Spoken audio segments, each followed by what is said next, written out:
Oh, we are going to draft. This is the video! Oh! It's an ad, but I will still watch it. Okay, it does say AI. So the patch, as you can see, is still 2616, so no solo queue patch, no Yone buffs, no Yasuo buffs. Should be exactly the same priorities as we have seen before. So Cassio ban, Orianna ban, Syndra ban. Okay, we get a Ryze first pick with 2 mid lane bans. The counter into this. There can be Talia used, there can be Galio used, there can be AD mid laners used, but normally you'd play something like Syndra or Orianna, and Syndra Orianna are not viable. They pick Lucian Jarvan, they will probably aim for Milio on 3. If Milio gets picked away, they will probably pick Nami. I like Lee Sin. No way, Lee Sin's banned. Kind of locked into the Milio on 3. Yeah. And that means KT, they can pick. I like Zinzao personally, because you are gonna probably front to back it, and Zinzao or Pantheon. They do not. So this is pre-nerf Nocturne. This is BO5, and the loser is not out. But the winner is in playoffs, and the loser is playing on Friday against the loser of tomorrow. No, against the winner of tomorrow, sorry. So we get a full top side against a full bot side trade. Olaf Nocturne Ryze against Jarvan, Lucian, Milio. KT is building a dive comp, Brion is building a peel the Lucian comp, but at least they have to now, because Jarvan is versatile. He can go in, he can go out. You get Milio. I feel like there's so many answers nowadays into Lucian Milio when you don't have any bot bans, right? Because there's Ashe Seraphine, there is Yunara Lulu, there is all the Lulu lanes. Some people play Kalista Renata. You can also do Zyra Khan. You can do mages. So and Kate Bard is open as well. So I'm not that big of a fan of prioritizing Lucian Milio when there's so many bot lanes open, because there's just way too many counters to it. I like Olaf Prio. We've seen so many of these top lane counters. I think Olaf is mega, yes. And without as long as it doesn't lose lane. So if your top laner is confident enough to play Olaf and not lose lane, it's good. And what can you play into Olaf? Cassante. We have seen before, and it actually worked, surprisingly, even though Olaf used to be picked into Cassante. There is Kled and Jax, and Vayne. So the Galio is now banned away because they have a dive comp. I don't think Galio is great into Olaf. But maybe it's the Jarvan Olaf. Yep, we've been seeing more of that Camille top and now there's Ashe Yunara open. I like Jax. And now he's toying with what he wants to take. I like Jax because of Nocturne Olaf combo. They do Kled instead. 50% win rate. This matchup is really snowbally to either side, whoever gets kills. When Wunder played it, he got behind, he couldn't play the game. But I've seen Kled get ahead, and it's the same thing. Like, Kled just runs down the Olaf. Olaf doesn't have damage to kill him. Without Skarl, then you remount and you kill Olaf with the remaining HP. Are you gonna do a mage if you are going now? Are you gonna do a Ziggs? Jhin or Ziggs? Misfortune. Gumayushi special right there. I like MF. Yeah, MF is good laning phase, and MF is good at life stealing on mid waves. In case Lucian finds chunks, MF can heal up instantly with BT. And now we are getting a last pick mid laner. I don't think Sylas value is high. I think Anivia is much better. You can block Nautilus hooks, you can block Olaf from running in. You can try to peel yourself from Nocturne. Looking at this draft, I think it's a very snowball heavy draft on both sides. Whoever gets ahead will run the team fights. The important part of this draft is how will Gideon play? Because Lucian and Milio need to win lane to be useful. If they fall behind, they are very weak. Their whole priority comes from winning lane and comes from having mid prio and getting the dash in 2v2, getting a chunk and having the advantage. And then on the other side, Olaf and Kled is also very important. The same thing, Olaf Kled, really snowbally matchup. So junglers will have a lot of value in ganks. But one of the junglers playing Nocturne, and Nocturne doesn't gank, he's just farming. The other jungler is playing Jarvan. Jarvan way more active. So to me, this is how Gideon is gonna play with the Jarvan, and which lane he chooses to play to, and which lane he chooses to try to get ahead. The G2 win? Wait, what are we talking about? It was 3 AM for me. Oh. No, we have not won that series. But it's not important because G2 made playoffs. So I don't see a big problem. Why so much delay? Wait, is there a delay? Maybe I haven't refreshed the screen. Oh shit! Okay, we had like 10 seconds delay there. Okay, KT loses the series, we'll be the world champ this year. What? The series is gonna snowball into them winning worlds? Okay. I like it. Bro, winning worlds. In which timeline? Times last year where we saw casting subbed in for Perfect. Fnatic post hack. And here I thought that we only get pauses in the LEC. But the first game of play in LCK and they instantly get a pause. Wouldn't it be fun if G2 doesn't go to Worlds after Riot announced Hubs Hall of Legends? No, I don't think it would be that funny. Because, I would lose my job. And I'd rather keep my job. So, and maybe not funny for all of the G2 fans as well. Also, but I think, what is the chance that G2 doesn't make Worlds? I mean, we don't really have many good teams in Europe, Chad. We have only KC. And we have only G2. And I know that G2 dropped games against Fnatic and GX now, but do you think in a BO5, when G2 locks in and plays what they are good at, they will lose to teams like GS or Fnatic? I mean, come on, there is just no way. I can bet my confidence on it, okay? This is the current bracket. Vitality, I don't think they can really... Wait, Vitality might actually steal top 2 or not? Because G2 won against Vitality in a BO3, so I think G2 is pretty much confirmed top 2. And possibly top 2, possibly top 3. Vitality has one more game left, and they could go B6-3, but they lost to G2 in a BO3, so I think G2 is over them. And then Karmine Corp is top 1, for sure, no matter what. Nobody can really go above them. Shifters are 100% out of playoffs. We can now. I mean, there's a world where MKOI is out of playoffs as well, by the way. I have a bit of a discussion about whether there's actually a chance that if MKOI loses next game, they'll be out of playoffs. Like, you know, MKOI is playing against, I think it's Shift. No. Who does MKOI play against? But I also think that KT kind of got exactly what they want. Heretics. So this is actually a game for playoffs. Imagine Heretics win against MKOI and they have 3 wins. Imagine that Fnatic wins and they have 4 wins. It's like MKOI might not even make playoffs. MKOI needs 4 wins to make playoffs. So if MKOI loses to Heretics, they might be out. Like MKOI actually might be out of playoffs and Worlds if they lose. I think it's going to be a difficult game. Honestly, with this roster, Elioya, Jojopyun, this would be the biggest disaster this roster ever faced since 1647. NMF just need to play lane, just not lose lane. Yeah, blowing which teams are you talking about with Whereas I feel like for Kled right? and Anivia, you have to do a bit more. For the Kled, if you don't actively engage with the SK is 3-5 as well, but SK have to win against Karmine Corp, and I just don't think that is gonna happen. You know, so much hinges on you. So I think SK is probably out. Heretics need to. Oh, we are back. I think Bro put more right. I think Karmine, KC might not care. I think they will care. I mean, KC almost lost to Shifters. So good. So there is for sure hope. Okay, notice how GIDEON based and is now opening to top side with Longsword and Ruby Crystal. In fact, double Longsword instead. There is a chance that GIDEON can now look to invade Raptors as they are spawning in about 15 seconds. So he can get Scuttle and he can now try to invade Cuzz. Let's see if he does. You're like, just give me time. Just let me play for my ultimate. And now we saw some pings coming out from GIDEON. Like Roamer is gonna base in TP. But he doesn't have the mid prio. Cuzz is there. He is a pretty safe pick.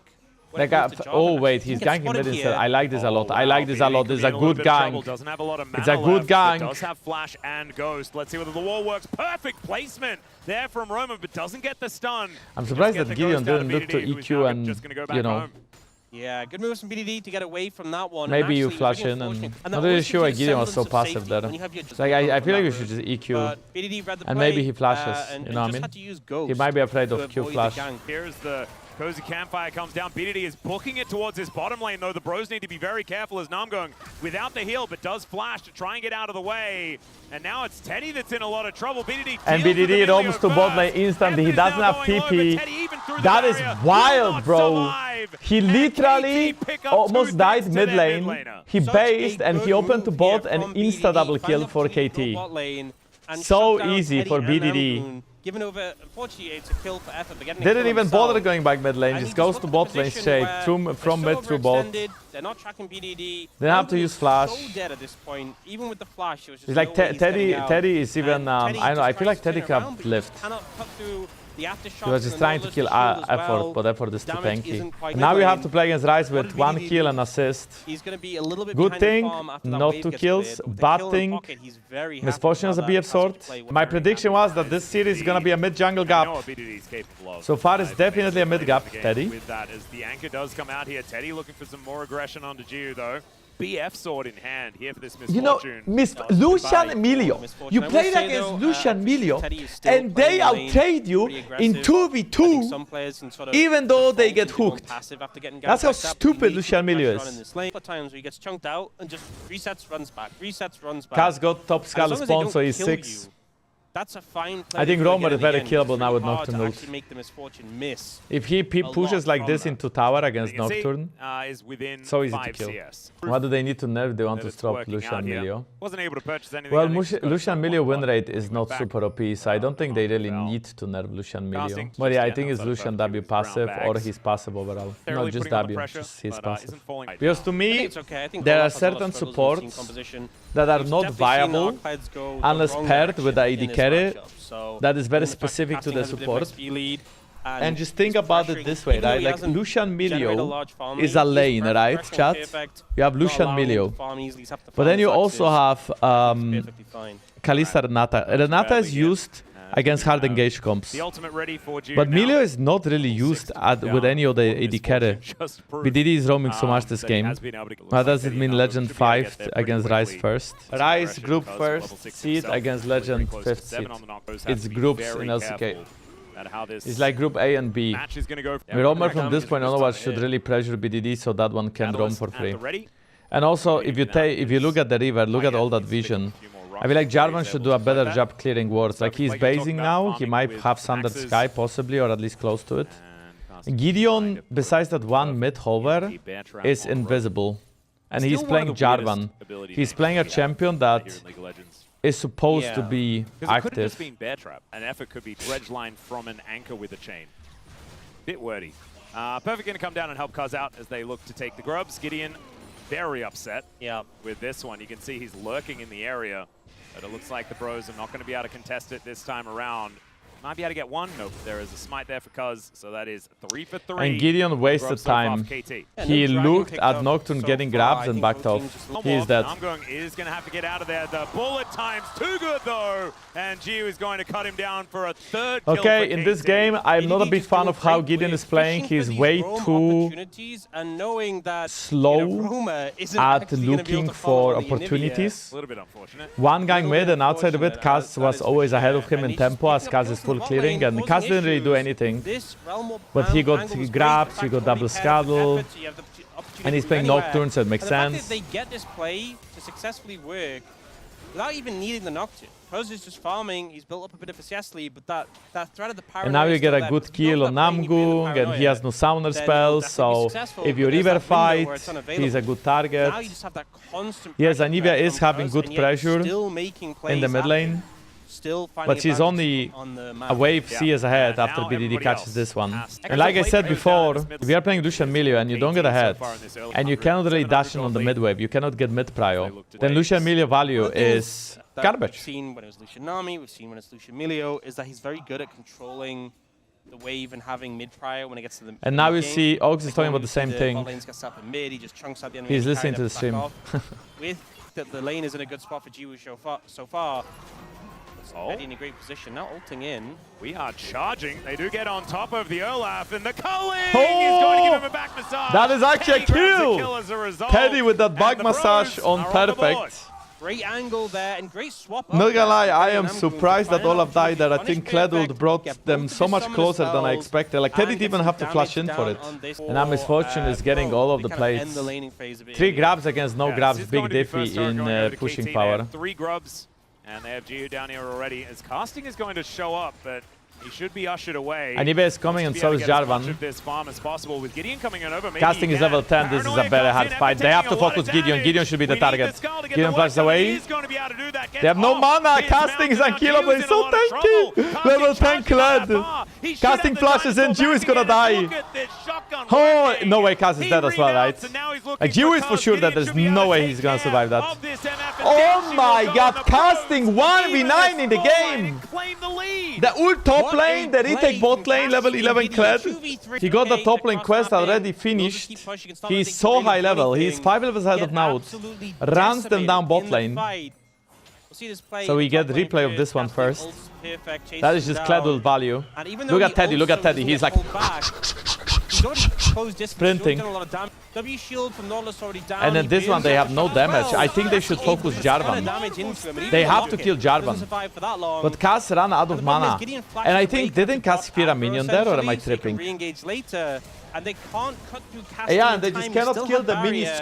Gets the remount. The sustained damage just isn't available for Livakos, appreciate the 43 months. Thank you so much for the sub. Now bros are 1.3k gold ahead, down in Dragons. But the ahead part is insanely important for them, because this is where Lucian and Emilio can actually play on the mid waves and can get the prio. And they do have the 1.5 item now early on. And Casting will be the winning side laner, so Kled will be winning his all up on the side lane, getting pressure for his team. And Anivia is also outscaling the Ryze, right? In fights, Ryze can actually do a lot of damage as well, but it's just way easier to play the Anivia side. And then Anivia wall is also good against Olaf. Olaf is playing no ghost. Guys, so 2 minutes to Dragon. Bros are now lane swapping. They're gonna send Lucian mid, Anivia bot lane. Both Anivia and Lucian should have prio in their respective lanes. Clan also has prio. What does that mean? That means 3 losing lanes to KT. I think at this point, KT actually can't team fight, chat. I think they are just fucking cooked. They need to go on side lanes and try to make plays with Nocturnal than Ryze ult. Their combo is way better at making peaks and 1v1 than they are at team fighting. Until Misfortune gets... I'd say 2 items, 3 items. When she has Pen, when she has a lot of damage from ult, then you have wombo combo, maybe. But Bro drafted way more for team fighting when KT drafted way more for side laning. Our battle against LAC in the future, you guys are gonna get reality checked again when G2 goes to Worlds. I'm sure at best teams like GX and Fnatic will completely devour LCK. Like imagine like the worst teams playing each other. DNS against Shifters. I'd pay to watch that. I'd pay at least $1 and a bucket of popcorn. $3.22. That's a bit high. And this is a bit risky from Bro. There's a good chance this could be a strong soul. We do see the Nabori flip blades coming for Teddy, so some spikes coming through. Maybe they were waiting for those, but they're not really going to get the opportunity to contest it. It's an Infernal Soul, which is obviously a pretty strong one. And Bro will just respond by throwing the Herald down mid lane. Yeah, there is ult from Jiwoo to just clear the wave out. Gets rid of the wave. There will be a Rift Herald here, so they should be able to get. They're not staying around. They just crash it and back off. With everyone showing up. Kled is already going top lane. The fire kick is good. Like, look at the side lane. Ryze pushed in bot, but not fully. BDD started moving. And then Olaf stayed top lane. And this to me looks like BDD is maybe even afraid of going back to bot. Like so many times seeing like Vayne he's now going to bot, but it's so slow. Okay, KT is overloading top side because Roamer has no TP. This is 4v4, 4v5. But the wave is dead and this Kled is unkillable. Absolutely unkillable. They can force the tower. But the tower is so tanky because there are no minions. It takes forever to get it. I think this is a mistake on the Bro part again, because look, Lucian could be pushing tier 2 mid tower, but instead they wanted to fully rotate to protect Casting, but Casting didn't really need protection. He was fine. Yeah. I mean, still though, it just feels like I don't know. Wherever Bros go, they are gonna win the fight, but they're always a bit too slow on the rotation, so they never really get the fight. And thanks to that, KT is able to secure the tower. And sure, while the goal is maintaining a 1.5k lead towards Bros, KT can just now play for dragon stacking and trading when dragons are up if they don't want to fight. And then at some point as well, like very, I'd say late in the game, the value from Misfortune ult might just be insane. It might just be insane. Not yet, I think. Level 11 MF ult. Yeah. Not yet. Like a collector come in, not even necessarily it doesn't completely, it doesn't fully hit. Like what else? Does armor pen prog on MF ult? Yes. What do you mean armor pen progs on MF ult? You mean that if you buy armor pen, does MF ult do more damage? Yes. I think it's something I'm always the best souls in this meta is always the same. It's always Cloud Soul, Hextech Soul. Later, the fact that KT already have 2 dragons. These two are the best. Then it's probably going to be Mountain. Shut him down. We are now going into this dragon setup.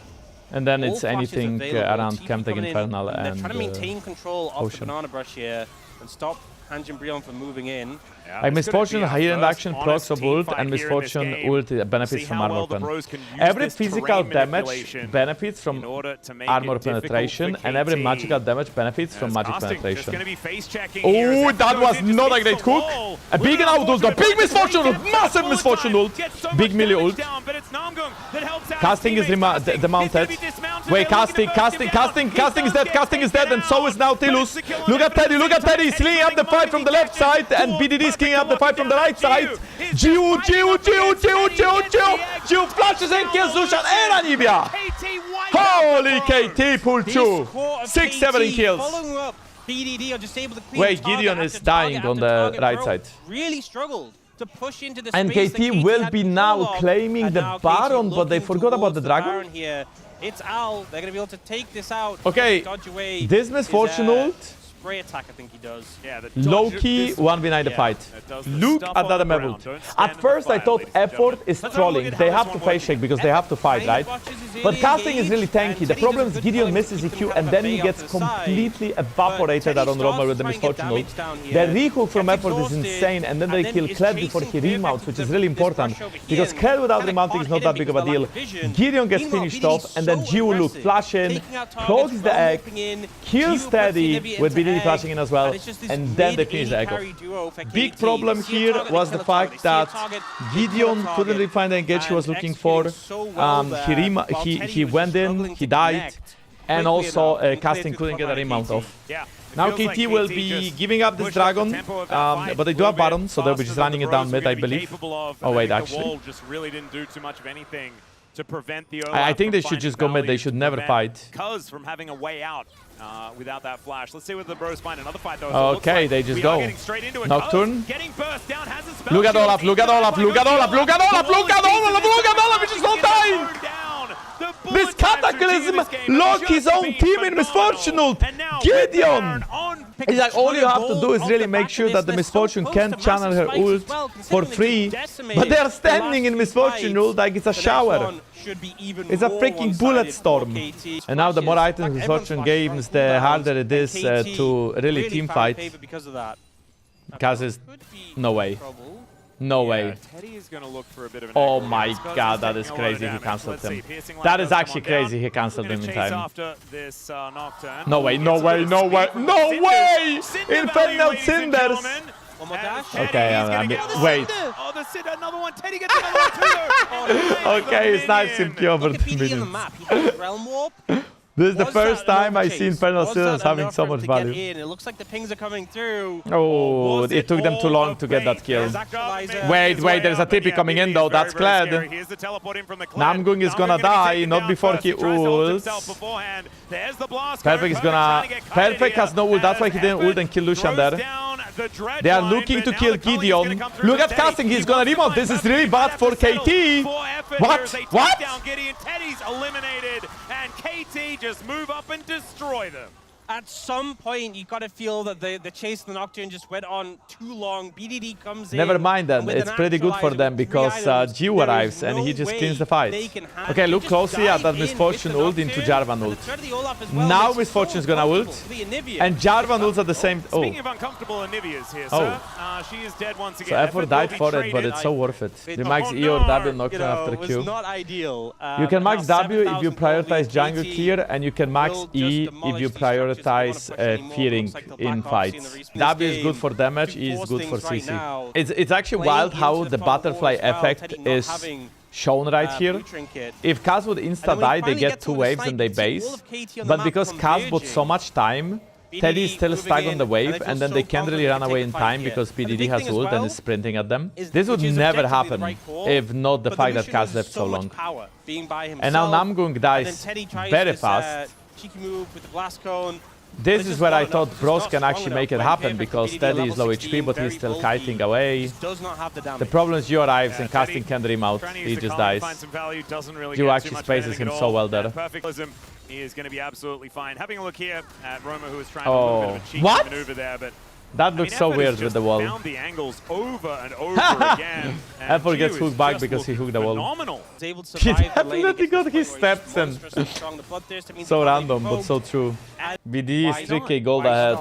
Yeah, let me praise you, BDD, so I can instantly curse you. If Chad has 1 million fans, then I am one of them. If Chad has 10 fans, then I am one of them. If Chad is so... You know they're going to go for the dragon. Take that time to get some vision down on the top. The plains is double elimination. Yes for some, no for some. This is a double elimination because these are the highest rosters. The high, okay, the 5th place from Legend is higher place than first from Rise. And there's just a complete void in that barren but tomorrow there is a game for who is out. Tomorrow there is a game for who joins playoffs. Tomorrow there is a game for who is out of playoffs and planes. And then on Friday will be one more game who is out and who is in. And Saturday T1 plays against, I think, the winner of this. They are getting all the priors. J on Gideon and no Death Stance yet on Olaf or Nocturne. Olaf Nocturne not really that ahead, it's just the Rise and Misfortune. But a map is so big, man. 75% crit, armor penad ready. Like, look at that map ult. This is not like... Oh, map ult, Jiwoo. Cuzz goes in, bullet time! Doesn't really do that much. BDD though is doing so much damage. Roman is 1 hit, or even less. Gideon in trouble. He flashes and dies. It's Kachling against Bachling, and the Bachling is winning. Teddy? Oof. I don't know whether you're allowed to do that. Oh, double axe right there. Double axe from Olaf. And that is a dead Lucian, dead Milio, and a dead Kled. Effort misses the hook. Bogies! Krishkman, thank you for 4 months. Really, really appreciate it. Thank you. I am not gonna lie, I wanna see what is the damage done after this one, because I feel like Misfortune is breaking necks. That was not a great engage because Misfortune just couldn't find the angle to ult, and it's level 16 Misfortune, so her ult is insane if she can actually hit it. And like, you almost kills Romer right there with 3 autos, like 2 autos in Q. Teddy tries to find the damage, but like I said, the short-range Lucian's so hard to play in these team fights.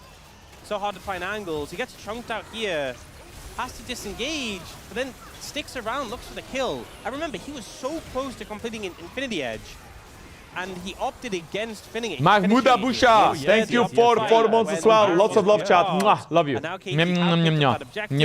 Yes, Teddy has the Infinity Jiwoo is going GA. 10,000 gold behind. Chad, I think Gideon is having a stinker, and next game either he steps up or it's gonna be a quick 3-0, because this game he was completely invisible in the early game besides one gang, where he didn't even want to trade flashes with a Rise. In team fights, he's invisible as well. Just an elixir of wrath and a dream here for this Lucian. And even though, like, Perfect has only got 1 kill this game, Cuzz as well, it's not been about them. It's about BDD and Jiwoo and how well they've been dishing. It's weird seeing this on any champion that isn't set. But we'll see whether it's going to find him some value here as the bullet time almost cuts Teddy to shreds. Gives you the space to just one. And that is going to be a free Infernal Soul. Helping out as, yeah, Gideon does not want to do this. Roma would have been there, but I think the Perfect was going to be fine. Didn't have Flash, so maybe Cataclysm and Crystallize could have been a problem. But that is going to be Infernal Soul here for KT. Happy to slow this game down, play it by the book. Not willing to throw anything away, even if they do have almost a 12,000 gold lead. This Misfortune is still at 90% crit now, a level 18, ult happens, Namgung in trouble, no flash, but Cuzz didn't block the kick. That gets rid of him, but they do... Now it's gonna be a slow killer, I think, but KT should be able to take it. Able to disengage though, doesn't have to burn anything as well, so you're pretty happy. Okay, can they even kill the Olaf? He has no flash. Yeah, Perfect is just gonna walk away.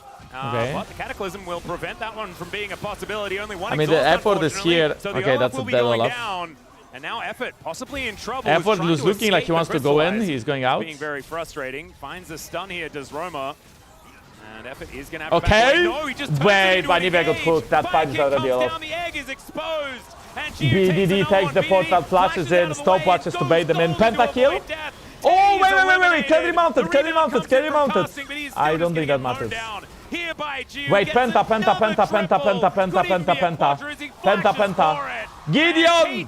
Gideon! Come back, Gideon!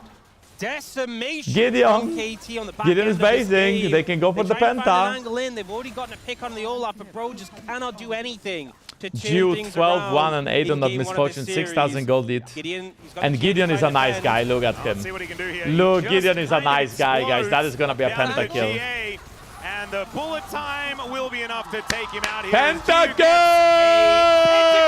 It's a pentakill for the AD of KT. I feel like this is the year where we have seen the most pentakills ever. I feel like literally every week there's a pentakill for one of the AD carries, and it's always the AD carries getting the pentakill as well. Always. I feel like it's so easy to get a pentakill on AD carry nowadays. Okay, Orianna is open and is first pick for Brion. To me, that's Orianna first pick angle. Okay, so Orianna now banned out. The Galio ban was for the Orianna, okay? So now there's no Orianna. I feel like there is a jungle that is open and it's Vi, so I think you should first pick Vi here. And it is a Vi first pick indeed. MI and Minter Mandate, very strong, but with Orianna being banned by KT, Vi is just pretty obvious here. So now the answer to this is Xin Zhao. Yunara Lulu is gonna get locked in instantly here.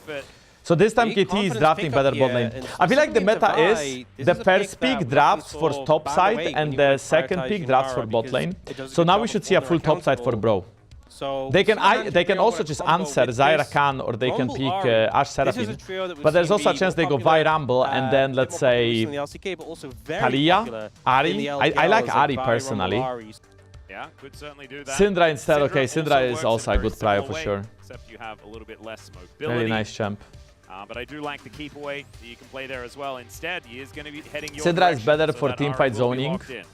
and one-shotting. Ari is better for following up Vi engage. So it's whichever you prefer. I call the Ari because I think it's better with the Vi. I hate any, don't pick any. I think you should pick either pick a jungle counter pick, whichever you prefer. Xin Zhao I like way more than Naafiri. The reason why I like Xin Zhao here is because Xin with Lulu, like Lulu actually empowers Xin a lot in teamfights with the knock-up opportunity and with shields and with movement speed. And then on top of that you have a frontliner. Naafiri is not a real frontliner for Lulu, so now we are playing an assassin/carry jungle with a Lulu Yunara. I don't like this draft from KT. I think this is a very risky draft. I like the Bro draft way more so far. Now we get a Cassante Corki bans. So they remove Zyra Khan from the spot and they also remove Corki early game laning. I think to me this is a Jhin lane, okay? I feel like this is a Jhin lane because even though you are gonna be pretty worthless compared to Yunara when it comes to carrying games, at least you can follow up this combo. And Kalista Renata is actually not a bad suggestion, but I think Jhin is just way safer and you don't really need more carry potential, and Kalista Renata is a very volatile lane.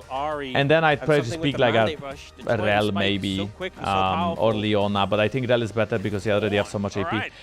Okay, so KT, I like this own pick. Why do I like this own pick? Is because now we have a frontliner. So you didn't pick Xin Zhao, but you did pick Ornn. I like it a lot. Ornn is one of the OG counters to Rumble, as of you just scale and you play teamfights. Now Kalista Renata or Jhin Rel will be locked in here. So Bro is going for the Kalista Renata approach. They want to go... Ooh, Kalista Camille? No, Kalista Renata. Is this ever Silas? Is this ever Silas or is this going to be Talia? I think higher chance of Talia. Into a late game. Syndra. Syndra is still a great team fighter, but it's really hard to... For Syndra to play against Vi Ari, really hard. Really, really difficult. Vi ulti and you get run down by Ari. Charmed and one shot. Talia is a bit easier because at least you can zone them away with your wall and with your rocks. Okay, looking at this draft, scaling is definitely on the side of KT. I think Syndra outscales Ari, Naafiri outscales Vi, and Yunara Lulu outscale Kalista Renata. But Bros have a lot lot of playmaking after level 6 on the top side, and lots of pressure from Kalista Renata throughout the whole laning phase. This game, if I am Bro, I only go bot lane. You need to play for Kalista Renata. If they fall behind, they are completely worthless, similar to Lucian Milio. So you need to play to snowball Kalista Renata, and then after level 6, you have to stack dragons, and you have to make the game very fast paced, because when KT reaches 3 items, they win the game. Hey, why are Digimon so big in Korea? Do Digimon come from Japan or Korea? Because I feel like there's Digimons everywhere. Wait, Digimon is also from Japan. So why is everybody in Korea like Digimon over Pokemon? Or was this? Do Bros have enough CC? Do KT have enough CC to prevent Kalista from doing whatever she wants? I think yes. With Syndra, with Ornn, and with just high damage and Lulu Polymorph, I think so. But it's just like, you don't need to stop Kalista, because Yunara is gonna out DPS her after 3 items. Like way more damage from Yunara. And you also get Ornn. Digimons are better? Come on. Chad, did you watch Gamescom opening night? I am so happy that Shox is part of it, man. Shox deserved this so much. She's like such a hard worker. She was great yesterday. But anyway, I was watching the Gamescom opening night, and they showed some good games that maybe we could play on stream at some point. They showed one horror game that is for sure interesting to play on stream. There's one horror game where you have to use little glass for reflection, and the world seems normal, but in the reflection is completely different. And the point is that you focus on the reflection, not on the world. So if something jumps on you in the real world, you don't even like notice it, because you focus on the reflection. So that's a very cool design, and I think we should play that on stream. Honestly, there were some moments. There'll also be new DLC for Witcher 3, and also for Witcher 3 players. They are re-releasing the entire Witcher 3 remaster for free. So if you have a Witcher 3, you get 3 DLCs, and you also get remaster for free. CD Projekt Common W. Oh wow, he actually... Wait, he got that cannon, but I don't think he got the last hit of it. He picked it up, but he didn't the last hit. Ari pre-level 6 struggles into most of the matchups. She's just getting pushed and poked out. You can see that Ari went bone plating. Ari is playing bone plating, unflinching, just full defensive, so she can survive the lane against BDD early on. Yeah, I was thinking if I should play Blood of the Dawnwalker on stream or not. This game looks like Witcher a bit. I think I'm gonna buy it for my dad at least, because my dad likes Witcher, and the Blood of the Dawnwalker looks similar. Okay, so I warded Raptors, but didn't really commit to the invade of Raptors. Cuzz did Raptors start into 3 camps into longsword base, into then he went topside into bot side again. So a classic clear on a classic Raptor start clear. Yeah, which is based on books. I think this game state is solid for Bros for now. But they need to start getting ahead after level 6. They need to survive early lane and mid lane, and then when Vi and Ari get 6, they can try to camp BDD and roam to sides. Ramos should be pushing and getting gold passively from first strike. Not going for the early boots that we often see. Yeah, it's just probably the amount of money that he had. And also last game Cuzz was just full clearing, right? He was not very active. This game so far is the same thing from junglers. Another support is good with Yunara. Well, Yunara is scales the best with Lulu, but she's versatile. You can play her with any support. Like every support, not any, but every. Okay, so now double Scuttle contest, and Cuzz has no 600 damage. Cuzz still has the old smite, the weak smite. Gideon is gonna secure it with 1k damage smite. And this is where Vi and Ari are strong. Wait, Cuzz is not level 6 yet. Does match the upgraded smite. Is he gonna flip it? Can try and go for steal here. Okay, well played by Gideon. So far, Bros are playing very well, chat. They are about equal in the lanes, slightly behind mid lane, but that's it. Slightly is okay, acceptable. They are getting goldie top. They got first dragon very early in the game, 6 minutes in. Their Wincon is getting sold by 22 minutes. Now they have to stack all the dragons to get the soul at 22 minutes. But they can definitely contest them, because their champions just spike way faster than KT champions do. So if you have enough bro tax, there is a chance that Bros can run away with this game. Like so far, the game state is good for Bro. Moves up to about a 300 gold lead, the only lead for the Bros on the map, but it has been able to equalize. Even if Bros don't get really far ahead in gold, As long as they stack dragons, KT will have to fight them at 22 minutes, and at that point, Bro combo is still better. Like what Arthurs is saying about the scaling part, it is true, right? But I don't think they need kills, you know. They don't need gold. Like, preferably they should be ahead in gold. For sure. But, yeah, exactly what Ox is saying. I'm way more on the same page with Ox, you know. As long as you're not behind, and as long as you're stacking dragons, that's enough. He has that gold and complete an item. It's not too much of an issue. So I think making this swap here, getting some pressure down in the top lane, does allow... I think this is another good play for Bros. They don't match the lane swap, they just stick to getting bot plates and having quests quicker. Like, okay, 0 grabs though, how big of a deal is 0 grabs in where both team compositions are literally playing for team fights? Both comps are exactly the same, and you're getting your Rambo and Kalista ahead by not swapping and by keeping them in lanes and by getting more plates and by getting more XP and by getting more quest XP. I know it's a very slow game, but I mean, so far I think Bros are playing solid.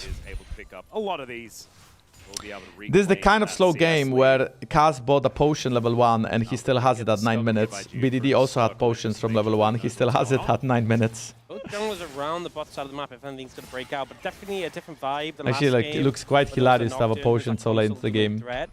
Roma is, would you believe, roaming. Has found also, is sound good? Is LCK like loud enough? Can you hear LCK well? And we've got another room as well. As there's a great knock-up onto casting. The Ram he's comes dead. down, grabs the knock-up onto he cannot live. He's gone for the wave. As now casting realizes that he's very, very dead. First blood goes over to BDD, and he's going to immediately teleport back to this. I don't know, man. It just feels like a mid-gap. Like, BDD is somehow out-roaming Roamer 2 games in a row. And his name is Roamer! How do you out-roam Roamer? What is he doing if not roaming? It's more difficult to roam. He's not really getting plates either. He got 1. Absolutely. You know, post 6 it's fine. 1 kill doesn't really break the game. But it's very good for Syndra. Scaling. There's dragon in 1 minute, and that dragon should still be free for Bro. I see what you mean there about perfect timing, because Perfect was there in the top lane, and it was his he changed the name to Stayer. Actually, okay, but think about it this way. Think about it this way. You know what that is? Imagine that your name is the opposite of what you want to do. So, for example, my name could be Jankos Bad, because I always play good. So my name could be bad, you know what I mean? So, for example, his name is Roamer, but his name is like Stayer or like Laner. And then he's roaming as a laner. You know what I mean? He would fake his opponents. Imagine that we have a new star in the jungle, and the name is called, and the new star name is Full Clear. That's his name, Full Clear. And then he goes to Worlds, and there's very little information about how he plays the game. And then Faker plays against a guy named Full Clear, so he's like, I mean, obviously the Full Clear guy is gonna Full Clear. And then the Full Clear guy level 2 ganks Faker! How can I Faker? Look at this! What? What? You know what I mean? Enough bro tax Yeah. in the chat. A lane swap. This is where 3 grabs come into play. This is where the lane swap is. Even though you're losing on the quest, at least you can push tower quickly with 3 grabs. If casting can land the ult though, like if casting can walk up a little bit, because he starts, I think it's worth it. Oh my, that was a really bad ult. That was a really bad ult. Yeah, so Grub's in pocket. Jiwoo has 3 stacks. That was not an equalizer. That was like a. Anyway, still first start to the Bros, and they get the gold lead. 1k gold on the Kalista. Jiwoo is about to proc his Cull and he finishes AD carry quest. So it's not going to be 1.1k, it's going to be close to 200 after Cull. And after the item, it's going to be actually like 0 lead, I think, pretty much. Marginalizer. KT is outscaling very hard, yes. But Bros still have hope. Bros can still get the Dragon Soul. They need 2 more Drakes. So far, they're doing a great job stacking the Dragons. Not. They're starting to get very, very powerful. Sorry, that was a Polish dad sneeze right there. I never understood why Polish dads always yell when they sneeze. I think to just prove that the house is theirs. Aura farming. Asian dads also yell when sneezing. Wait, so that is just like a... Maybe that is just human men. Maybe human men just like to yell when they sneeze for some absolute weird reason. Maybe it's like... Maybe this is something that is actually like... genetic. Maybe it's in our DNA. It's just fun to sneeze like a shotgun blast. Actually, it is kind of fun to sneeze like that. I mean, I can also sneeze like very quietly. I can do that. Next sneeze, I'll try to do it really quietly. But I have to be conscious of it, because when I autopilot, I'm gonna sneeze loudly. If I'm conscious of it, I can sneeze quietly. Okay, it's equal game state, 15 minutes. Still a playable state for Bro. But definitely you do prefer to be a KT fan right now, given that KT gave up no advantages for the first 15 minutes outside of 2 dragons. Even if Bro gets 3 dragons, they still need to get the soul to get a real advantage. So 2-0 to dragons in favor of the Bros. In a minute 45, and we are gonna most likely see a dragon fight. You know what? After playing solo queue and for 15 years, I think my eyes and brains are already quite dead. I'm not sure if sneezing is gonna make it worse. Quite late for that. The only thing he has to really be concerned about is if Teddy starts free hitting him. So looks like we're getting started a little bit early before that dragon's up, as KT looked for this Herald. Oh, Romer's roaming. Romer's roaming. Here. He's on a pretty good flank, but the scatter catches him. He cancelled it. He cancelled it. They stole the Herald. It's good for the Bros. It's very good for the Bros. And Perfect is just backing away. Romer cancelled Nafiri ult with his charm. Very well done. Yeah, well done to the Bros. I mean, solid gameplay. Really. No big fights, but solid gameplay. A bit scary, but he has Mercs. I don't think he can get one shot. Nah, he's not gonna die though. Yeah, Mercs are too valuable. And BDD this game couldn't go Sorcius because CDR and Sidra is so valuable, but also because he is playing a lot of AP damage. Okay, so KT will be fighting this dragon. Bro should Herald and then use the Herald for fight. KT gonna have to come back and try and defend mid. As Perfect just trying to be that front line. It's working. He didn't block it. He was trying to kill the Herald, but he failed. Over and over again. Perfect, half HP, no TP. Okay, so Ari is on the side. Namgung is taking a little bit too much free damage, but he didn't get stunned by BDD big. Okay, this is a smite flip. That's the only problem. It's good from Kalista. Okay, Vi is one shot. He misplayed. Perfect flashes away. Casting is dead. Holy, Cuzz flashes in and Lulu ult insta for the knockup, and now KT is gonna wipe the fight. KT, besides Romer, everybody is gonna die. Oh, he couldn't out-take the plan because of the dogs. The dogs broke down, and now Romer is dead. He is charming, but he's got Cuzz there with the daggers to take down the Ahri, and that's the ace for KT. Okay, I wouldn't say it's GG, because they got the dragon, and they can maybe get the next one. But look at Gideon, he queues in to try to smite, gets insta-knocked up. All Gideon had to do is flash away or ult the Ornn, but he couldn't just play the way he did. That was just pretty badly played. Now there's the freedom to move forward. Casting with no heat is not a threat. This dive in into Wild Growth shuts down Teddy, and even though he trades his life with Jiwoo, also, one more moment, I think Roma auto-attacks the dog instead of the blast cone here. Oh no! The dog's blocking the blast cone. He wasn't able to escape cone. Very unfortunate, but I think just beautiful execution from KT. I mean, okay, I said it's still playable, right? Because they have 3 dragons and they need one more. But I think the gold is gonna have to just skyrocket now in favor of KT. Because KT outscaled so hard. KT already outscaled now. KT has 2 items and he carried 2 items on mid lane. Ornn is building items. Nafiri is so strong. Like, sure, KT can still lose this game, but now it's up to them to lose this game. What is the quest for AD carry? You get more gold and you get 1 extra item compared to everybody else. And speaking of value, BDD 3-0 and 3 now has his dash cannon and Blackfire torch completed. Oh! And Cuzz actually in a bit of trouble here. Not actually going to press the untargetability button. He's does finally do so, but the Wild Growth comes in. Charm is and they still have wild. And Romer is able to shut this down is actually huge. There's a shutdown. Deal, as Baron did just come this is actually massive. Wait, like Perfect might be dead as well. Like, he has no flash, he's dead too. Goes down with Perfect dead, they might be able to find an angle as the Ram is going to get called, but he is still going to get taken out. Another okay, I think Bromus might have just... No. Oh, he's not dead though, he's not dead. Oh! Yeah, BDD just does so much damage. Oh, wait, BDD got pulled away. No, bros, not like this, bros. You will get kited, They all flash. Flash onto Jiwoo. Jiwoo is dead. They ult. BDD is dead.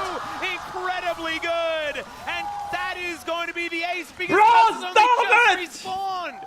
Beautiful play. I think they might have just won the game there because look, Dragons have in 120 and Bros will get the bottom. Disrespect Namgung and he makes them pay for it now.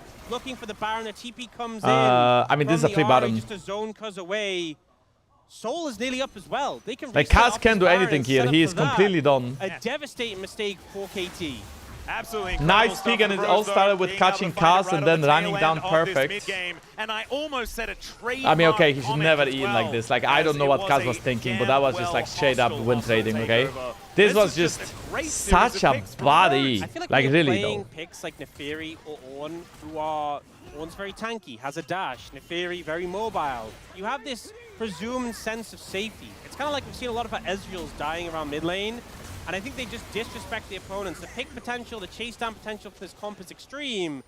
Able to get those 2 kills, and then this is the big turning point. They try and commit on the Gideon, he just gets out. And now Jiwoo goes in, and this part feels good, but then he gets Q flashed on by Vice, one shot, that Renata ult as well, and Vi instantly ults Syndra as well. Namgung's hostile takeover finds everything it needs now though. The setup is here for this Soul. Okay, if Bros can get this one, look at Vi, she's looking for a flank. Vi is also 1 level ahead. Feels like they're being pushed off a little bit, but not BDD 111 stacks on his Syndra passive. He needs a bit more. This is still fightable for KT, okay? Even though they have no Baron.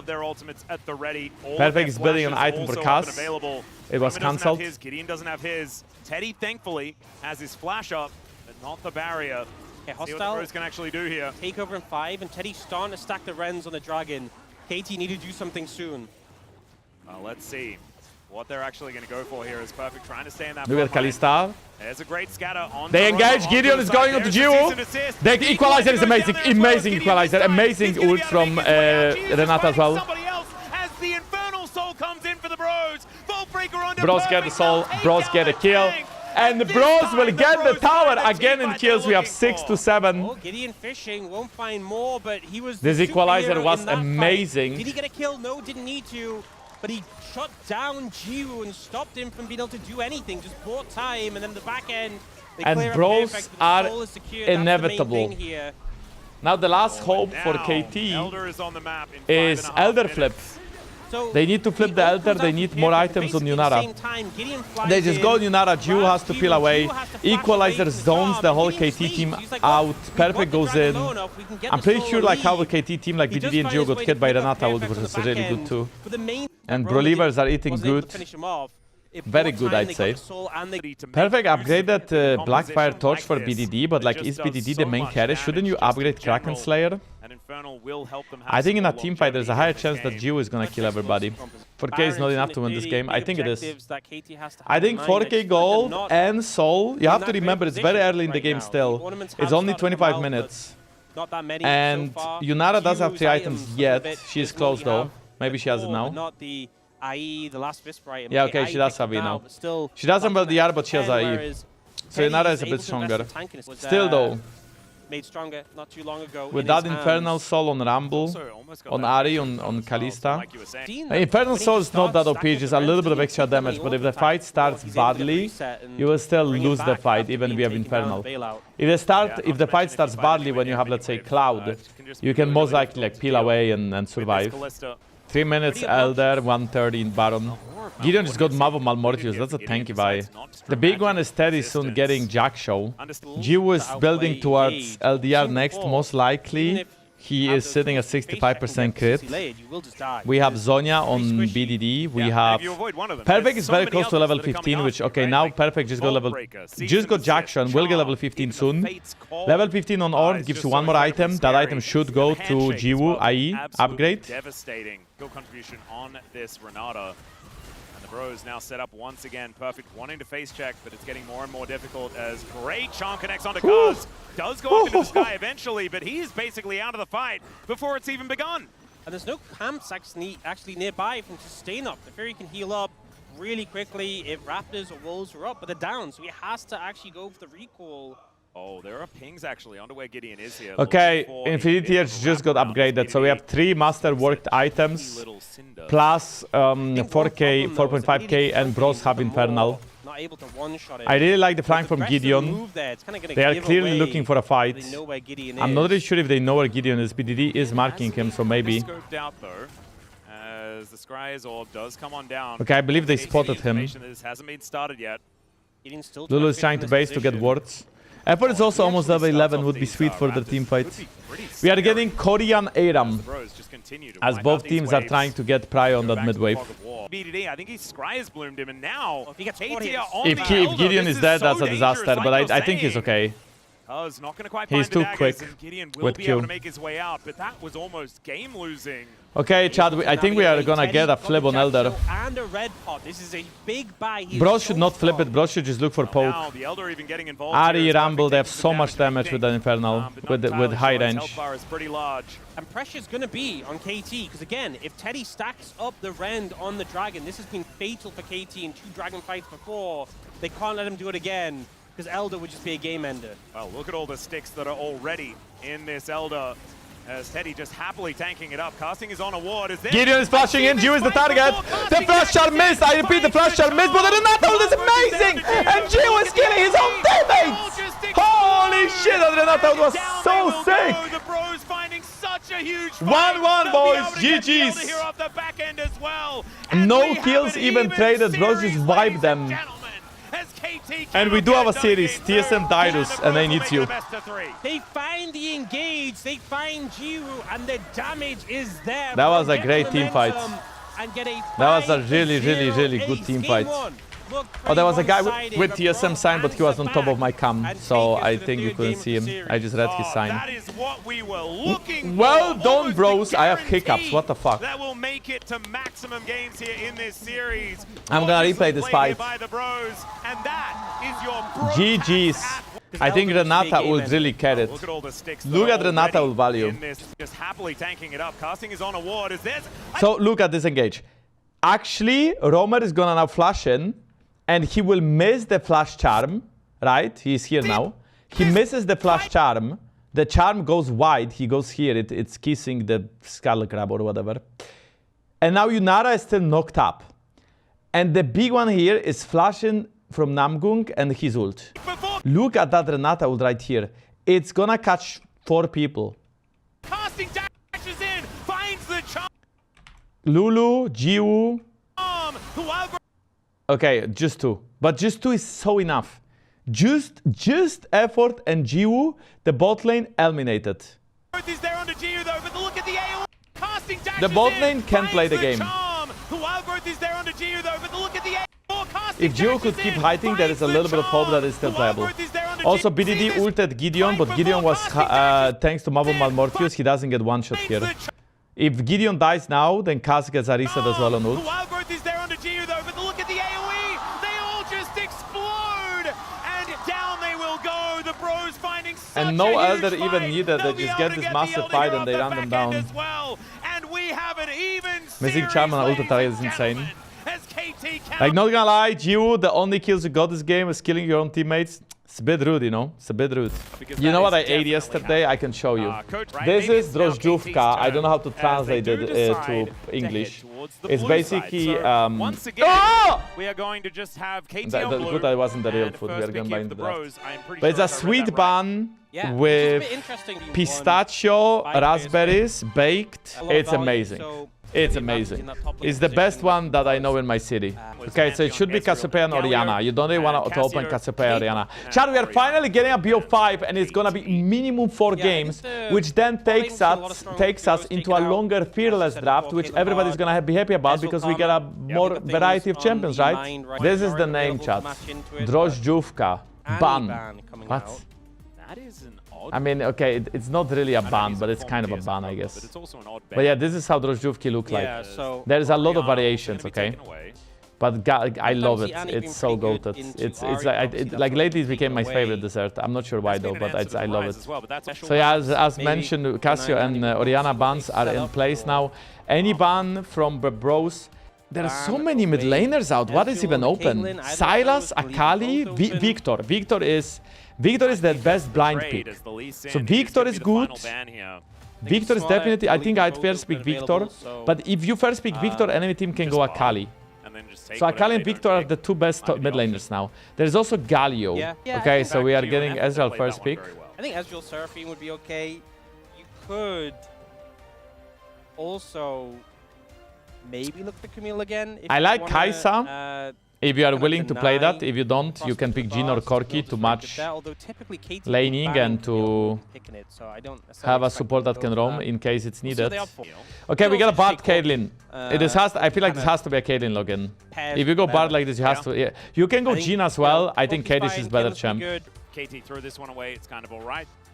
As the Wukong going to be a consideration here for Cuzz, despite the lack of Annie. So I feel like we've seen Lissandra work pretty well as like a substitute for Annie, so potentially could look in towards that. I was also thinking maybe the Annie they were denying. I don't really see why you value Wukong so high. I understand a lot of junglers are out, but I think Skarner, Trundle, all can be played into Wukong. There's also like the Maokai Sejuani. I think slowly in a fearless draft of 5 games, we should have a game of Maokai and Yone. I believe that Maokai Yone is really underrated, especially in the LEC. I think we're gonna see Maokai Yone. The Cocoon gonna be very easy to hit on the Bard's rotund hitbox. Oh no, not the rotund Bard again. There we go. Well, I thought we so we are getting and Xin was open as well. I mean the bros are matching champions well. Elise and Ezreal. Elise can match Bard roam, and Elise is also better in lane. Elise does get outscaled by Bard, but her laning phase in early game is much better. Xin Zhao is just a frontliner, skirmisher. Can match Wukong early. Or are you just gonna get the Caitlyn? Are we gonna get a Caitlyn? Are we gonna get a Jhin? Or are we gonna get a Locke? We're gonna get a Caitlyn. Hey, Locke is open as well. So for mid lane, there is... Okay, there is... Oh! Actually, they changed their mind. I think this is again winning champion. I think it's GG. I think Sivir, in a good game with Sivir, where your team peels for you and you have no danger of losing lane, is 1v9. This game is not super free, but it looks really insane already. No Log is banned. Well, now we're going to see the rest of these bans come in. No lock for Roma. He has found a lot of success on. A lot of pick potential already here for the bros. I think the Jace stocks are extremely I didn't high. open the Gamba. Okay, let me open the Gamba. I'm gonna make it a 2-minute Gamba when the draft is ending. Something else, because already with this Cassante being banned away, the bros might have their eyes on the Jace. But first okay, so Log is now removed from the game. So Akali is open, Aurora is open, Talia is open. Victor, I think, is still the safest blind pick, good scaling. So they ban Akali, I think that's gonna be Victor. I think this must be a Victor pick right here, and they will be last picking top lane. He's more aggressive melee divers. Has to be, absolutely has to be. Am I gonna play solo queue today? Yes, 100%.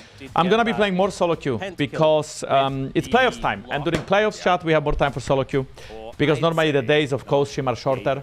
So I'm gonna definitely play solo queue today, yes. Because what time is it even? It's 12 PM. I mean, this series is probably gonna end within 2 hours, and then I'm gonna play solo queue for the next 3 hours. I think that's my plan. Now Victor is banned, so I like Talia because I don't think she has a lot of punish picks. I like Aurora as well, but then they could go Sylas, but I don't think Sylas has good ult, so I like Aurora, Talia. You can pick Jace, but then I guess he gets counter picks. I like Talia, Aurora. I think these are 2 mid laners that I can think of that are still good and blind pickable. Zoe's been... Zoe! He's so insanely good in this pick. He's so Dude, I don't even know what do you pick into Zoe. This champion is just a lane winner. You know what I like about the draft from KT? They have a really good balance of hyper scaling from Sivir with then a little bit of spice from that Zoe early game, and then there's a monkey in the middle bridging it in team fights. Yasuo, there is no way. That is a Jace top lane. It makes sense. I think you could also go for Romer is not gonna pick Yasuo because you need AP damage. You know what is a counter to Zoe? Sion mid. I'm not even...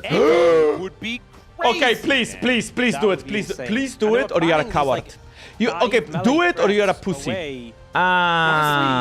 Wouldn't Echo be absolutely sick with his convergence or whatever it is to get the stun if like the portal? He's gonna look.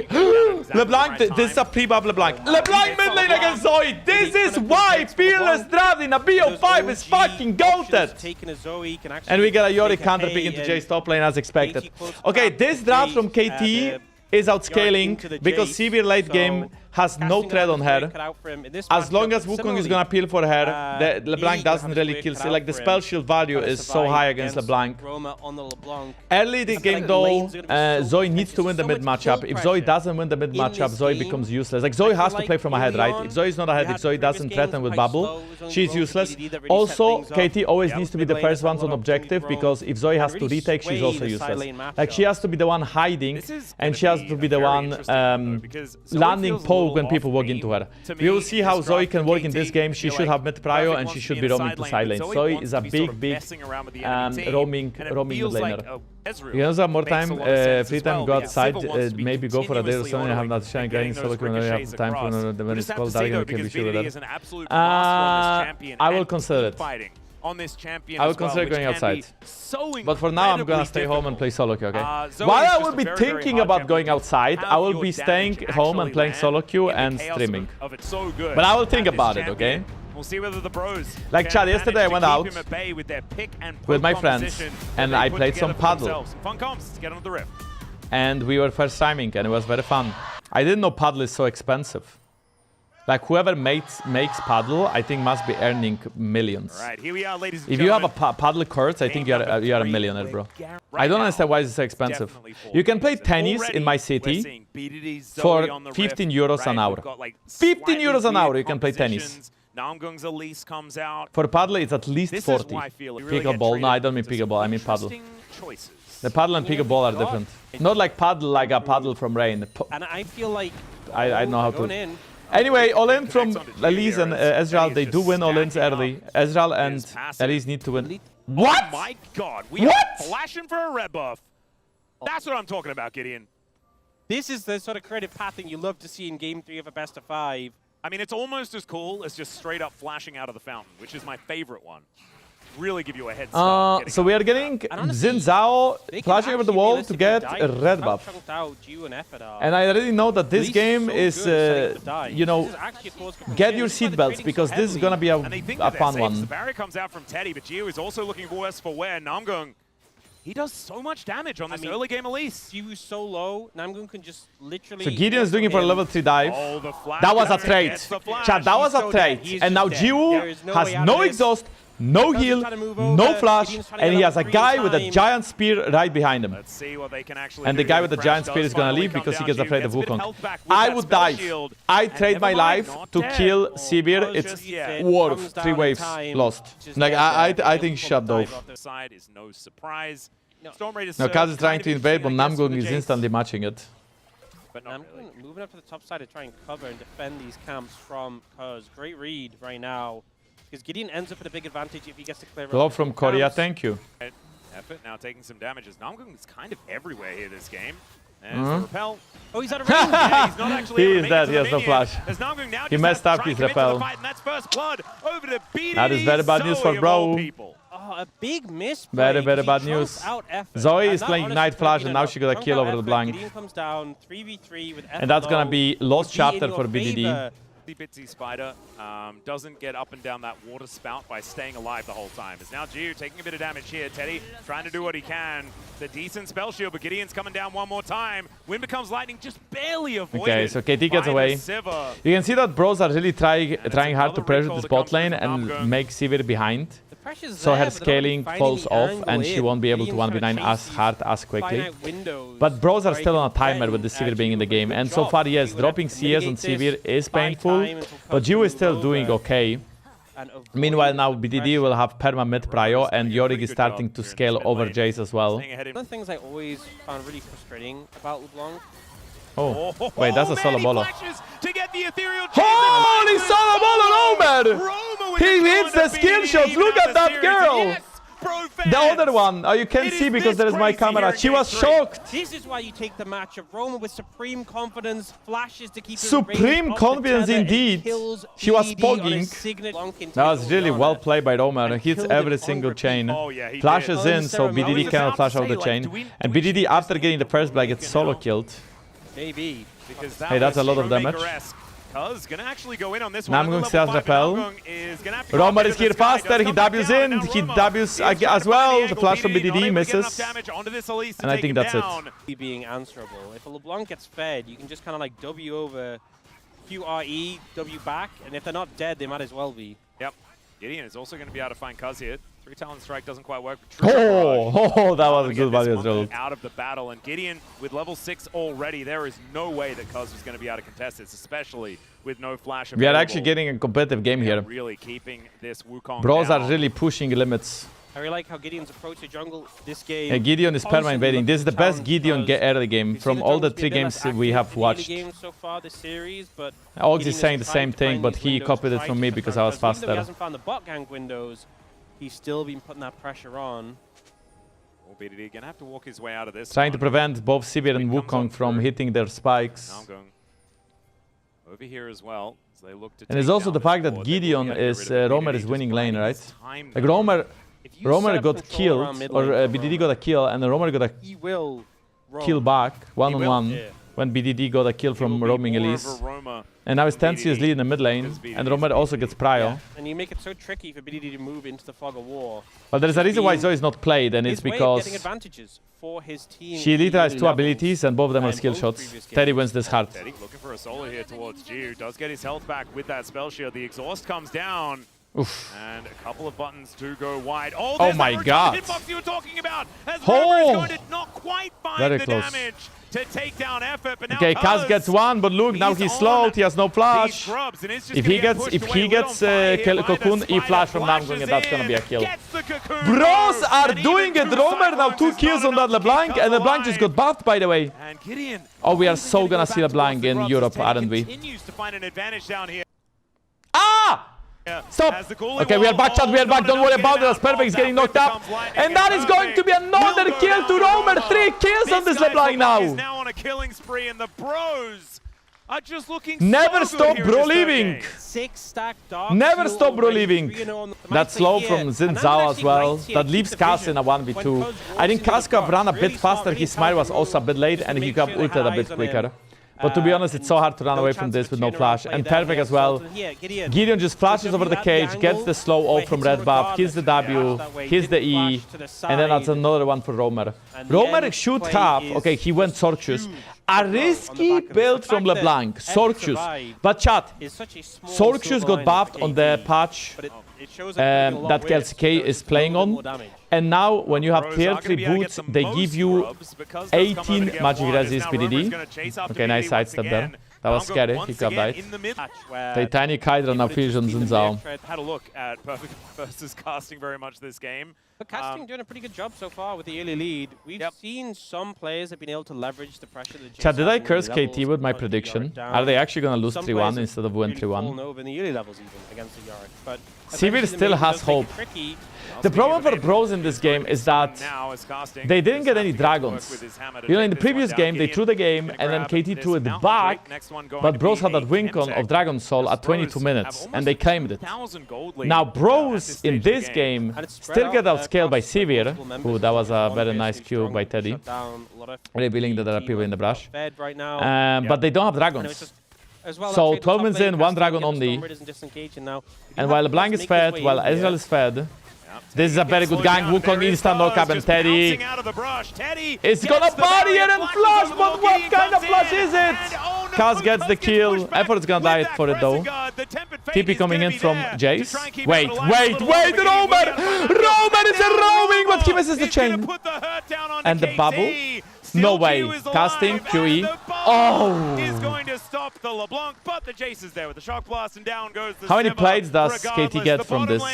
Is taken down here.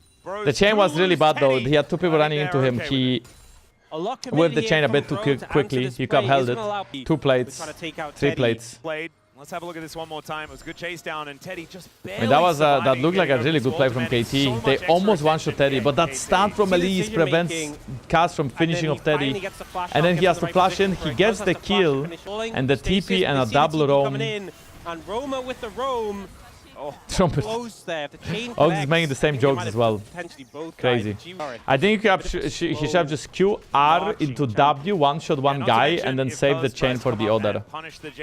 That's how I imagine he'd play it if he had to replay it. Because as long as you chain one guy, you will still get the kill, right? So that's pretty much enough. And you can for sure have damage to one-shot the other guy as well with like your full combo. Now I see an early lane swap. Not that early, 14 minutes in, but surprisingly it's not Ezreal mid, it's Ezreal top lane. Why Titan instead of Sandert on Zen? Because they nerfed Sandert Sky. And Zen was always a good Titanic user for a super fast knock-up and auto reset on passive. And you got Gideon moving down as well. The Maiden is now his bros are matching the bot side play from KT, and Ezreal has free push top lane. Very nice when the Maiden dies. But this is where the game is slowing down for us, and bros are 3k ahead. Sivir is getting to scale though. PP coming in, I think they see Cuzz. Yeah, Cuzz was... Cuzz is trying to get a scuttle, and that's not allowed. There's just a bit of extra money with that plate going on over. Now the bros looking for an angle here towards. And now I think Casting should know to not trade because his whole team is on Herald. Casting, you gotta leave. He got part of the wave. Instead of looking for more of a fight here as Cuzz wants to be able to help out to grab this kill on the Jace. Acceleration gate though, as well as that Ghost Blade giving him that extra space before, will mean that the bros will be able to take this Rift Herald in trade for likely this bottom outer turret. Because Cuzz and Perfect do a lot of damage to it. Teddy up here in this top lane, I don't think he's going to be able to win this race. So that is going to be some extra money in the coffers of KT, but immediately answered here by the May I have a question? Normal one, not a weird one. I think sure. Did a good job of respecting it this time when he doesn't have the okay, Romer has to respect. Team. It is just a trade in the end, but bros still have the Herald in pocket. KT would love to answer with the Dragon. But I'm not sure they're going to have a window to bros should really try to deny this Dragon. They want all the Drakes themselves. To at some point force the soul. No, Gideon, not like this. Chain CC is really good. He ults, he is dead. Gideon trying to escape, realizes he won't be able to do so. When becomes lightning, Effort almost another shut down for Sivir as well. To survive it, and they take down the jungler right as this dragon spawns. Roma possibly going to get engaged on here as the chains do connect. And now oh wait, Jiwoo! Just jumped right on top of him. He's dead! He's dead to Scorch! He just died! What the fuck? 1-for-1, and Jiwoo thought he was him, but he was not. He just got reality checked so quickly. Confusing for him to walk up like he actually just got reality checked. Especially didn't have the support of his team. You know, Cuzz went for the poke. He's a Wukong. You know who was the ex-AD carry of KT chat before Jiwoo? And what went from, like, it was Aiming. And then Aiming had the argument with BDD and he just got kicked from the team swap for Jiwoo. And now I have to say that I think Aiming was a really good Sivir.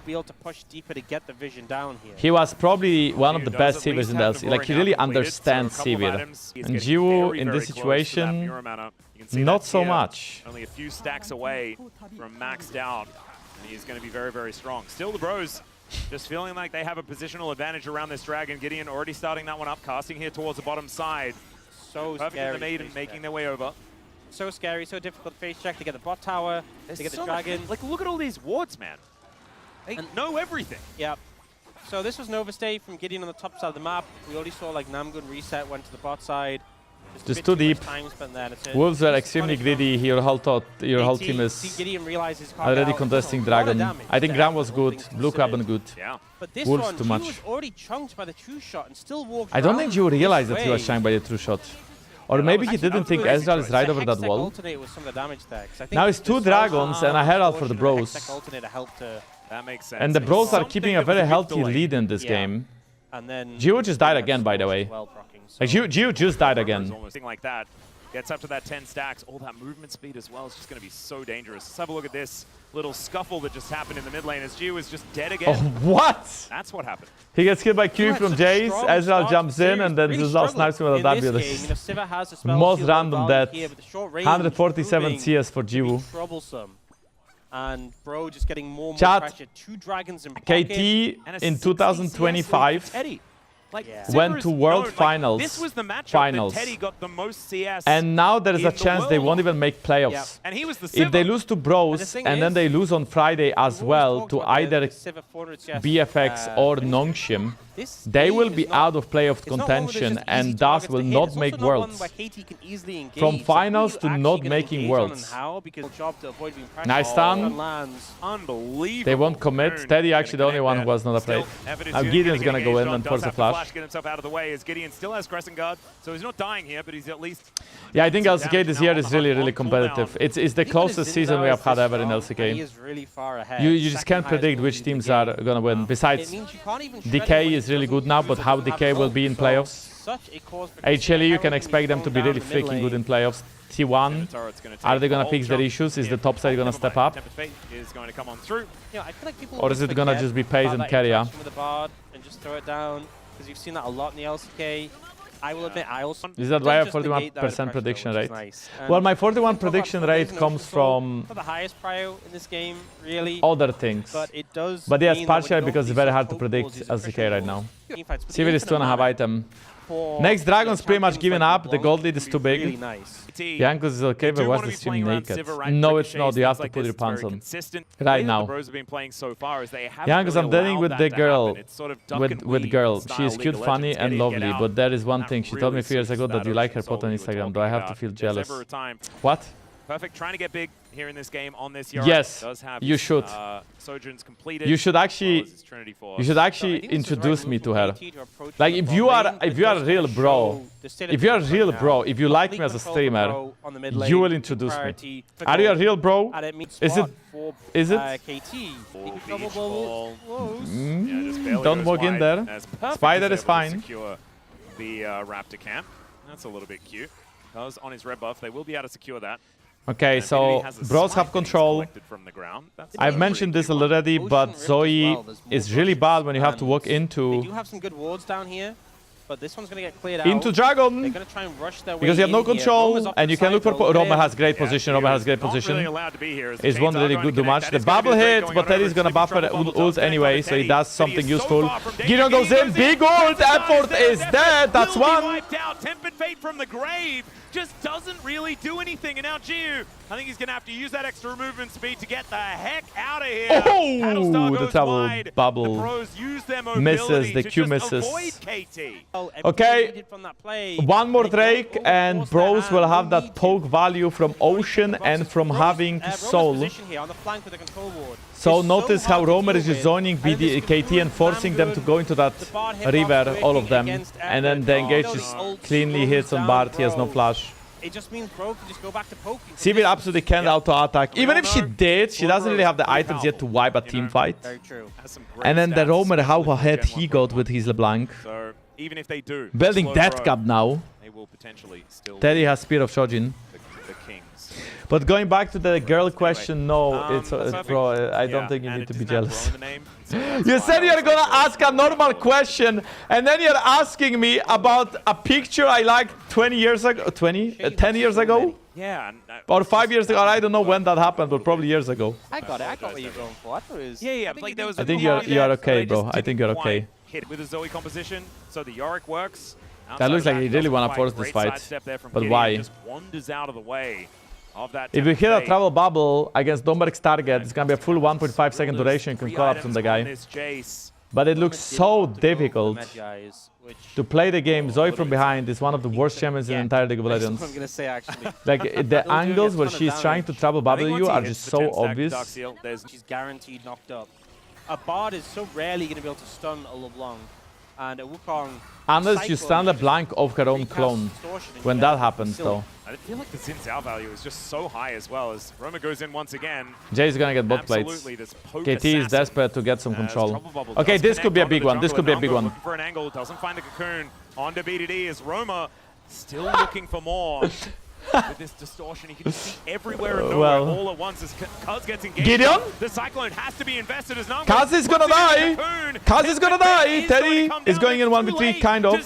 Size with the bubble, that's gonna be a bottom. And now Teddy, sort of and Jay's got the entire bot tower before he TP'd. Shifts over the wall. And the bros think this is a time to spend a moment with Terry and look to take him down. Still looking for poke on this side, though. Pro not winning. I mean, KT is desperately trying to contest it. Effort is 100 HP left. BDD misses the Q, misses the E. BDD is also 300 HP left. Now Gideon can tank this Baron forever. It's like he's taking a nap inside the pit. will just kill you. Cocoon barely going to go wide. The chains also do not hit the mark as the bros back away from them. Never mind, they don't back away from the Baron. Okay, well, this is looking so felt like there was so many that cooked, like so cooked. Now, Pokemon always difficult to play. The comp that GX played against G2 in Game 3 on Monday was actually really hard to pull off, and they have pulled it off. But they just keep dodging away, and now Dragon spawning at 15 would be that Ocean Soul. Gideon has GA and is feeling himself. Yeah, he is just Flash in. 3 people. Magical nice portal. Cuzz and Effort all out of there, or does it? Okay, so this is gonna be Ocean. But the bros, they pushed them all the way away from good this spell Dragon shield action. They should be able to guarantee themselves an Chat, Ocean KT did Soul. not lose the series yet, and even though I predicted KT to win the series, don't say that KT, my prediction is incorrect when they haven't lost it yet, and the Banshee value on the Trouble Bubble there is so nice. Just pops like a balloon. For sure. And also the Banshee's picked up by Roma, so just... Look at how bros are playing. They don't care for the Dragon, they are Baron, and they know that KT is Chang, so they get inhibs instead. They can get Dragon on the way out. If I was Bro, I'd probably just send Zinza out to solo the Dragon and I'd go bot. They're moving now towards the Dragon. Ocean Soul would just There's almost 100 CS diffy in the AD carry department. And also 60 CS diffy in the jungle department. Teddy going to help Gideon out here momentarily, and Casting going to come on over as well, do his shift. As that is just a free Ocean Soul over to the bros. No way that KT could contest dealing with Baron minions, but not as good at dealing with all of this as he's trying to play some DDR, but misses spell out on shield that value last for one. one So ability, Shot and then it's on cooldown. his health bar. The True Shot Barrage Also, would have Jiwoo is done 3 the levels other half, behind. so pretty happy BDD is a for level him, behind. but he Gideon keeps is 2 levels himself alive ahead. here. As Romer is splitting on that How do you stop that siege? There is no Baron anymore, but Xavier has the wave clear, but are you willing to walk up? And this Ocean Soul, I don't even know whether it's I'd necessary. prefer no cap. For KT. Just means like the If Zinza was side laning alone and LeBlanc would just group with the team, because I think LeBlanc poke is so big. The health bars feeling fresh, and KT can still win this game. They just need Sivir to get a pentakill. With this Sivir, oh. they pop the ult and look for a Jiwoo is dying to auto-attacks from Teddy, that ult! Okay, so effort heal there. On the hunt, enough movement speed to avoid it, but no now matter. He smells blood, and he is going to dash in, goes back to his original distortion here. And the bros use their ults, they will not stick around, they are just gonna take their base now. KT is not out if they lose this BO5. KT still has one more chance to make it to playoffs on Friday, but they will be in the loser bracket then. This is the winner bracket. As Bro is the first seed and KT is the last seed from Legend Group. Also, it's a BO5. So even if Bros win this game, I mean, the series is not done until it's 5 games, right? Or at least 4 games if Bros can win the next one. Yeah, Sivir has waves perma pushing to her now. Crazy how much farm he has. Hey, look at that value from Sivir. She can get all the big minions. And at this point, we are just waiting for Baron and Dragon, aren't we? I don't think that Bros just can't progress the game because of Sivir wave clear. But also, it feels like KT can't really enter any objective. Maiden dice. Perfect maidenless. Perfect, not gonna have access to that ultimate for the next little while. Oh, there is the Forbidden Book. Oh, Magi Soul Stealer bot on LeBlanc at 33 minutes. Not gonna lie, that could have passed there by. So now, how do you win the game? How difficult it was to deal. How do you enter and contest this Baron? How do you enter and contest this Dragon? How are you supposed to even get close? And look at the 3 members, Roma, Namgung, and Teddy, just like hovering around the jungle under very little threat, but so much danger to anyone who steps forward. And the answer is, you're not going to contest it. So Baron's now secured for Bro. And once the siege begins, how are you supposed to approach that Elder Dragon that spawns in a minute and a half? Run. I think you have to run. Yeah, I think so. BD got that cap. Does have a pretty cool hat. 120 Elder. Teddy has no cooldown, it's so disgusting. Like Teddy, if he hits a Q here... What? What? Oh, no, that should wait, how did they snipe him? Teddy snipes BDD across the map. Well, across the inhibitor to Nexus map. It is a 13th he had flash as well, he didn't press it. I think BDD just wants out of this game fast. He got his death cap and he insta-died. Trying to hold on to their Nexus turrets. Coolie Wall goes down. Effort is basically dead, having to magically journey through his Nexus. As the Bros continue here, and they outrange them. They can layer so much poke in.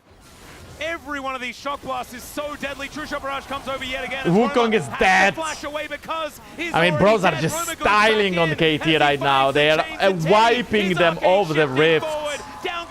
That is going to be 4 kills and diving perfect under the fountain. 3-13. What a stomp and a surgical game for the Bros. Roamer really popping off. Look at him.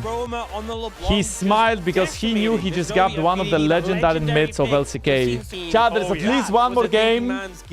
It's a BO5, it's a fearless draft. Zoe now not available. KT really needs to go back and review what went wrong. What do they need to change to win the game? KT, Bro choose blue side, KT choose second pick, so they're aiming for a counter pick. And Yone, Kade and Corki. Casio, not Corki. That is me. Okay, listen, my last lightning fast jab would still gap you 20-0, while I'm in Challenger, you are stuck in Platinum the whole life. Alright, so me washed wants to play Corki. That's what I'm feeling. It's like you in your peak, in your dreams. Karma, Any, Yon, Oriana, Kaelin, Casio. Okay, I think Pantheon first pick I like because all of the junglers are pretty much out and you get global pressure and a strong bruiser. Arch Seraphine as the answer. To me, that's a massive Sylas angle. Every time I see Arch Seraphine, I think to myself, get Sylas, get that Seraphine ult, get that Ashe ult, and 1v9 the game. Oh, that's a lot. Oh shit, we get a... Okay.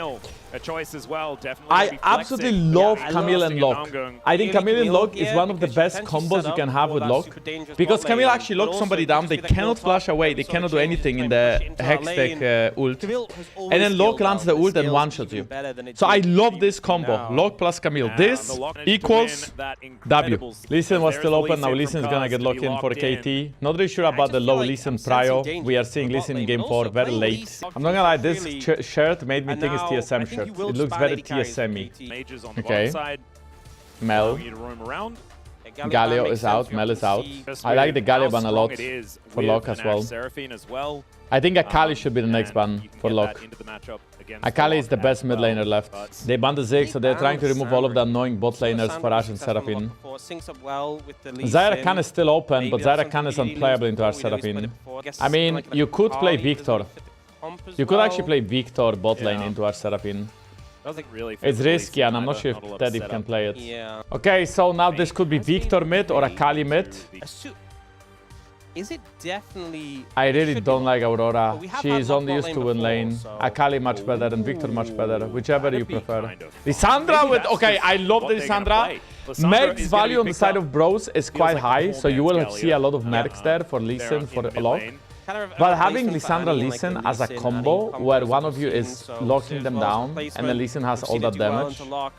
Jhin makes sense for the Bros. I think they should pick Jhin with Camille bot lane. Or they can go Jhin and then they can go something like Rel.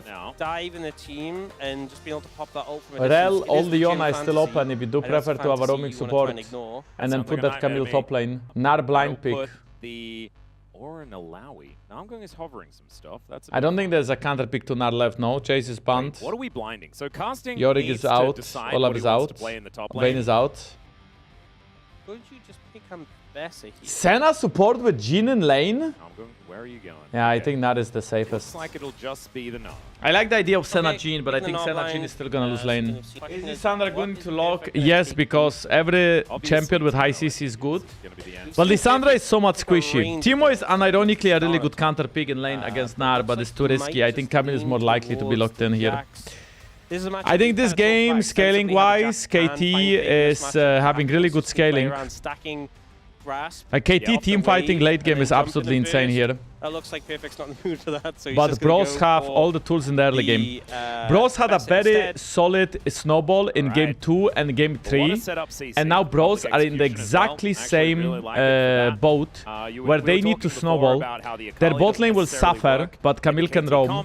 Their log and Pantheon needs to find kills. I don't even think that Bros are that much stronger in the early game, but I just think they have to snowball because 3 items after with Ambessa, Ashe, Seraphine, Lee Sin, Lissandra, I think KT common teamfight is just insane. So much CC, so much damage. Yeah, like just look at all the CC for team fighting on the side of KT.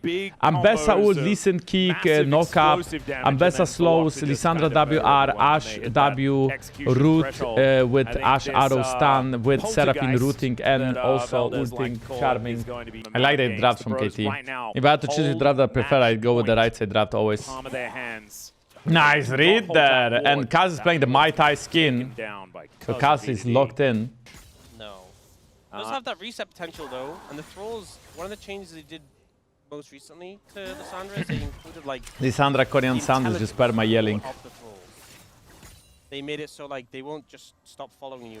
Did I just see Locke auto attack from a very far range, but he didn't dash because his Lissandra W didn't allow him to, but he was still allowed to auto. That was so weird. But fun fact, Bro Romer has a pentakill on the side on Locke. He's the only pentakill Locke guy. And my opinion is that Locke and Camille are goated together, right? This is exactly who showed it to me. I watched Bro get that Log and Camille, and it was the game where they got the pentakill, and for the whole game Log was useless. And then the pentakill happened, and they won the game. And that game, I believe it was Camille support as well. GIDEON challenging again, and I feel like he's been doing a lot of this in this series. There hasn't been a ton of ganking from either jungler, but GIDEON has been... Wait, GIDEON, are you sure you wanna do what you just did? Oh, Namgung, and that's a dead Pantheon. Oh, he's not dead, he flashes away. You don't wanna take it, Cuzz. I was surprised that GIDEON used E to farm. Bro's comp very good at going in, less good at going out. Ha! This is like my solo queue games. It's getting camped in my own jungle. Game state is good for KT, they spike harder with level 6. And no kills happened yet. I think Cuzz can... Cuzz is doing what? Dragon, right? Dragon and Scarlet for him. Cuzz is not doing Dragon, instead he's retaking. I think Cuzz could just done Dragon there. Cuzz should catch the mid wave, part of it at least to get 6.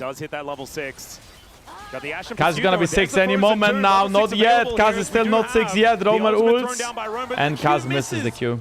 I think Cuzz could have played much better, much better. He could have went on the wave, he could have gotten level 6, and then he could have probably one-shot Romer. Close enough though. Romer very low, Dragon started. Cuzz still not level 6. Is GIDEON gonna go there? Probably not. Too risky, has no flash. GIDEON has hit level 6 now. And I think this is really going to shape how Jiwoo and Effort have to play the game. There is Cleanse, BDD, if you can ult the right target and then just delete them, you start getting the Thralls out. They represent a lot of damage, especially in one of these early fights where there just isn't that much damage. And honestly, I think KT's composition, that is one thing they're kind of lacking, right? They have a lot of utility, they have a lot of CC, but the damage isn't necessarily there in... I don't know about that. I mean, I know we are looking for ways to talk about, you know, how Bros can have more damage, right? That's the point of Atlus, that, okay, maybe they don't have that. But I feel like KT comp has everything. Their comp is just so good. Their comp would be very volatile against Sylas, because they give so many strong ultimates. Maybe against a full tank comp, maybe against Galio this comp would be very volatile as well. But playing this comp against Bro comp, and Bros don't really have a tank, I think KT has more than enough damage to win every fight. Lee Sin, Eclipse Rush, Ambessa, Electro. Okay, GIDEON's one over ahead in this fight. They get one grab and they leave. Nar is on the way, Nar is mini. I think this fight is really hard for the Bros. I don't know if they'll take it. I don't think they should. Personally, I feel like fighting right now from this point over is just really difficult effort. Man, that was a lot of damage from the Q out of GIDEON, but the beat drop does come down. Slows up this Pantheon as KT. They can control this battlefield. Okay, so GIDEON gets the scuttle. Hasn't quite hit a Q yet. Namgung. They split off. Now it's time for Bros to re-engage. GIDEON could ult in. Just back off. Or he could also not ult in, and or he could also not ult in, and we could just relax a bit. That's fine too. Teddy went Serpent's Fang first item. I like it. I like Serpent's Fang against Seraphine shields, Lee Sin shields, and Ambessa shields. I don't know. Instead of building Yomo or Hubris, you go Serpents, and then you just go rapid fire cannon into whatever else. Is it good even though he gets a range punishment? I think Jin is the only champ that can really do it, and I believe that value in teamfight should still be there when they are trying to one-shot somebody.